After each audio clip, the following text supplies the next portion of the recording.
Rowan's heart pounded like a drum, every beat echoing through the warped hallways of the house. The shadows spilling from the bathroom mirror had begun to move freely, slithering across floors, walls and ceilings, their tiny hands scraping and clawing as though the house itself were learning to reach into the real world. He knew then that the house didn't merely want him. It wanted everyone who ever belonged here, everyone whose memory had lingered long enough to stain the walls. And worst of all, he had already been marked. Desperation gave him courage. He sprinted toward the basement door, recalling faint diagrams in his aunt's journals, diagrams she had crossed out hastily, as though fearing their power. He remembered her note: a reflection can release, a reflection can trap. The house thrummed around him, each step a test, each shadow an extension of its will. The dolls followed, climbing, crawling, their glassy eyes sharp with awareness. He stumbled into the basement and found the old mirror his aunt had hidden years ago, cracked but intact, its surface dull, not yet touched by the house's hunger. One by one, he smashed the small mirrors scattered across the room, hearing soft cries from each as the doll's grip weakened. At the center of the basement, the largest mirror pulsed.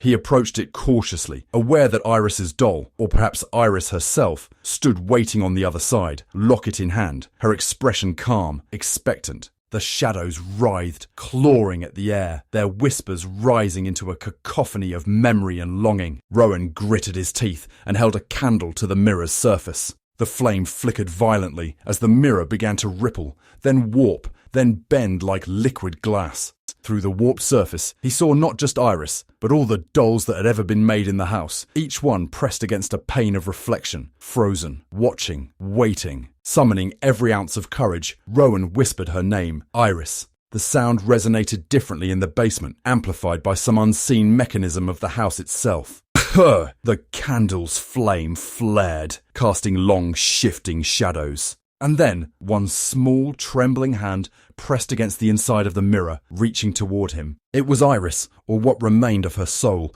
The locket fell open, spilling the braid of hair into the flame, which flared blue before extinguishing. A deafening silence filled the basement, followed by the sound of cracking porcelain. One by one, the dolls collapsed, unmoving, and the shadows dissolved into the walls. Rowan stumbled back, gasping. The mirror, now cracked beyond recognition, reflected only his own face. The house was still, eerily quiet, as though holding its breath. Rowan realized the dolls had been neither alive nor sentient on their own. They were conduits, extensions of the house, carriers of memory and life. Destroying the locket had broken the tether, for now.